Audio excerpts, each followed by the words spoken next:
കഴിഞ്ഞ 21 വർഷമായിട്ട് കൃഷി ചെയ്യുന്ന കർഷകൻ കുഞ്ഞുട്ടിയാക്കാന്റെ അടുത്താണ് നമ്മൾ എത്തിയുള്ളത്. എന്തൊക്കെ സുഖാണ്. ഇത് ഏതാണ് ഇവിടെ വെച്ചുള്ളത്? ഇത് മേട്ടുപാളയം. വാഴ എത്ര ഏക്കറിൽ ഇതുണ്ട്? വാഴ ഒരു 4 ഏക്കർ ഇത്. അത് കൂടാതെ 1 ഏക്കർ കയ്പ, പിന്നെ ഒരു 1.5 ഏക്കർ പച്ചക്കറി, ഒരു 10-50 സെന്റ് മുളക് വെച്ചിട്ടുണ്ട്. ഇത് 12 മാസമാണ് കൊല വെട്ടണമെങ്കിൽ. മറ്റേ ഒരു 10 മാസം കഴിഞ്ഞാൽ 8 മാസം കൊണ്ട് 7 മാസം കൊണ്ടൊക്കെ വെട്ടും. മേട്ടുപാളയം എന്ന് പറഞ്ഞാൽ നേന്ത്രനെ അല്ലേ? ഇത് എത്ര ഉണ്ടാവും ഒരു? ഇത് മേട്ടുപാളയം ഈ കൊലക്ക് ഒരു 20-25 കിലോ ഉണ്ടാവും. 20-25 കിലോ ഒക്കെ പോലെ അതവിടെ കാണുന്നുണ്ട്. കർക്കിടക ഒരു പകുതി ആവുമ്പോൾ വെട്ടാറാവും. ഇടയൊരു മുളകാണ് ഇവിടെ വെച്ചുള്ളത്. ഇത് അവിടെ ഒക്കെ നമുക്ക് കാണാൻ പറ്റും ഇതിന്റെ ഇടയിലൊക്കെ. അപ്പൊ ഈ മഴക്കാലത്ത് ഇപ്പൊ നമ്മള് കൃഷി ചെയ്യുന്ന സമയത്ത് പ്രത്യേകിച്ച് എന്താ ശ്രദ്ധിക്കണം? എന്തെങ്കിലും ഇതൊന്നും ശ്രദ്ധിക്കുക. കാറ്റും മഴയൊക്കെ വരുമ്പോ കുറച്ചൊക്കെ പൊട്ടിച്ചാടി വിൽക്കും. അതൊക്കെ നമ്മൾ തരണം ചെയ്യണം. അത് വാഴയില്ലേ? ഇതിലും ഈ സാധനം വരും. മുളകും തന്നെ ഒരു മാസം കഴിയുമ്പോൾ ഇത് കണ്ടം കാണാതാവും.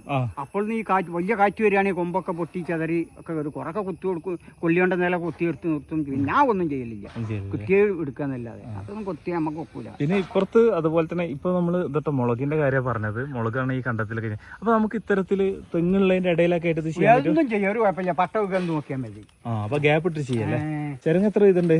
ചെരങ്ങ ഒരു 25 ഉണ്ട്. ഇപ്പൊ ഈ ചെരങ്ങ ചെയ്തിട്ടുള്ളതുണ്ടല്ലോ, ഇതിപ്പോ വള്ളിമ കയറ്റുള്ള പന്തലാക്കാള അല്ലേ? അത് പന്തലാക്കിയാല് നല്ല കായ് ഫലം ഉണ്ടാവും. പിന്നെ കായ്ക്കൊരു കേടുണ്ടാവില്ല. മഴക്കാലം മറ്റേ പുല്ലിലൊക്കെ അത് വിറ്റാ പോവില്ല. പാടല്ലല്ലോ, ഇവിടെ നിന്ന് വെള്ളം നിൽക്കൂലല്ലോ. എന്നാലും ചളിവിളിയാവും. മഴ ഫിനിഷിങ് കിട്ടും പന്തൽമാമ. പക്ഷെ ചെലവ് കൂടുതലാണ്. റിസൾട്ട് കിട്ടും. വില വേണം. റിസൾട്ട് പാടത്ത് ചെയ്യാൻ പറ്റില്ലടാ. പാടത്ത് വെള്ളം നിൽക്കടാ. പാടത്ത് തുലാമാസം കഴിഞ്ഞല്ലാതെ പറ്റൂല. ഇതൊക്കെ ഏത് കാലത്തും ഇതേപോലുള്ള പറമ്പുകളൊക്കെ ഇവിടെ ഇതെന്താണ്? ഇത് മത്തനല്ലേ? മാഷാ അല്ലാ. അപ്പൊ എത്ര ഇതിന്റെ ഗ്യാപ്പ് ഒക്കെ ഇട്ടുന്നത്? ഇത് ഒരു 2 മീറ്റർ 3 മീറ്റർ ഒക്കെ ഉണ്ടാവും. അങ്ങനെ ഗ്യാപ്പ് ഇട്ടിട്ട് അങ്ങനെ നേരത്തെ. അപ്പൊ ഇത് തൈ ഒക്കെ അല്ലല്ല, ഇതൊക്കെ അടിപൊളിയായിട്ട് ഇവിടെ എന്താ കൊടുത്തത്? കോഴിക്കാട്ടും വളപ്പൊടി. ഇനി ഇതിന് വളം കൊടുക്കുവോ? ഇനിയിപ്പോ വളപ്പൊടിയും കോഴിക്കാട്ടും പാറ്റംബോസും കൊടുക്കും. അതിന് എത്ര വട്ടം കൊടുക്കും? ഇത് കോഴിക്കാട്ട് ഒരൊറ്റ പ്രാവശ്യം തന്നെ കൊടുക്കുള്ളൂ.